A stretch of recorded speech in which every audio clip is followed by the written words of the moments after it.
So let's look at that for a moment and see if living in a toxic mindset environment, being surrounded by toxic mindset people, deflated, depressed, sad people. And I'm not saying that, if your partner is depressed or sad, that, you abandon them. That's a different thing altogether.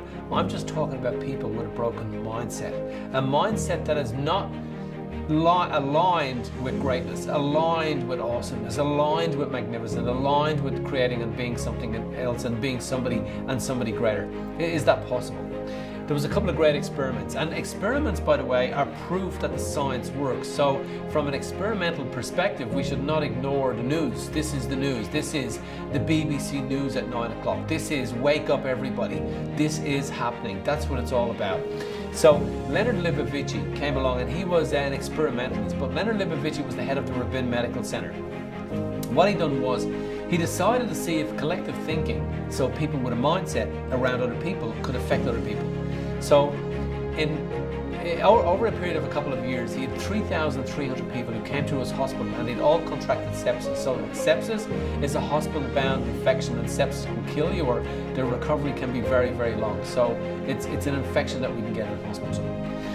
He took the names of those 3,000 plus people, and he brought those names on little slivers of paper into a control room. In that control room were 4 control groups of ordinary people who were brought in and sat around 4 tables. And there was a group around each of the 4 tables.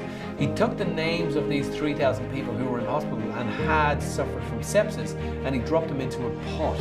And he passed the pot around all 4 tables, and as the pot passed your table, you reach in, take one name out, put it in the middle of your table, move the pot to the next table and take a name out, and keep passing the pot around all 4 tables until all 3,000 names were evenly distributed around all 4 tables. He said to control group number 1, I want you to do nothing with the names of the people on your table. Do nothing, don't think about it, don't infatuate with them, don't reflect on them, don't even give them any sense of thought or emotion or feeling whatsoever. He said to control group number 2, I want you guys in that group to feel about these people named sitting on your table that you don't know getting well. Don't think about it, feel about it. Don't get it in your head, just get it in your viscera, get it in your body.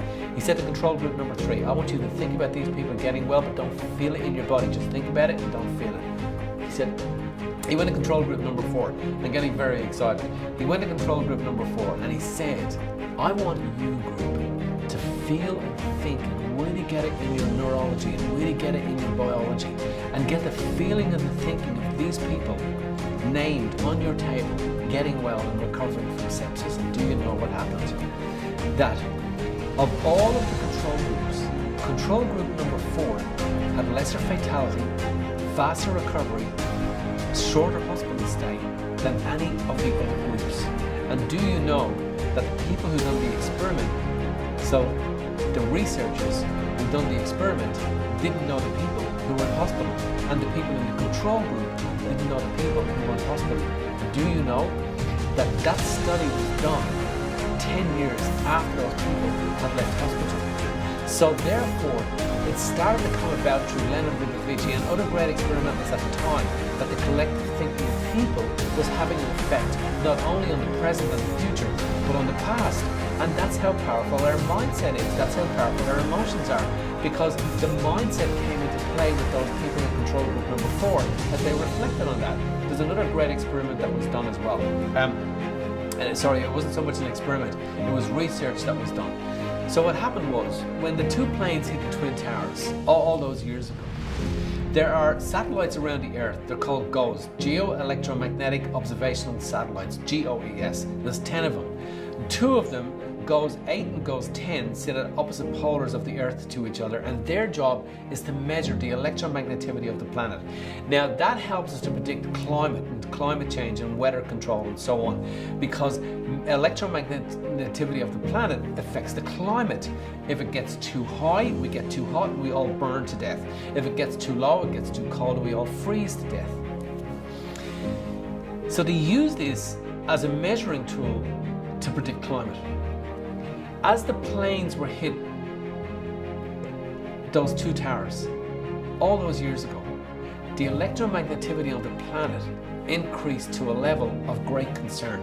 So much so that they hadn't seen a spike in the electromagnetivity of the planet for many, many years. Now, the spike in the electromagnetivity is affected by two things: sunstorms or cosmic influences. And they looked around to see what was happening at that time. There was no sunstorm and there was no cosmic influence. So they thought, is it possible that the collective sadness and thinking of people had literally affected the electromagnetivity of the planet? So they decided to look back to see could they find the same signature at some time in history in the past, when it was only a short history because they haven't had the technology long, and they found it again. And they found it exactly at the time that the world was told that Princess Diana had just died. The exact same thing happened. So therefore they started to understand that the collective thinking, the mindset of people was affecting the planet. So in other words, our mindset is affecting everything around us, and everything around us is affecting us. So what do we do about that? Literally, all we have to do is to reflect on a greater sense of mindset, is to, even with all of our doubt, even with all of our difficulty, even with all our low self-esteem, even with all our depression, even with all our anxiety, the fact of the matter is this: when you change your thinking, you affect everything and everyone around you, and everything and everyone around you will reflect back to that signature that you are creating as well. That's the power that everybody on this planet has, if only we could just give ourselves a moment to grab the power and just try it out and see what it does for you.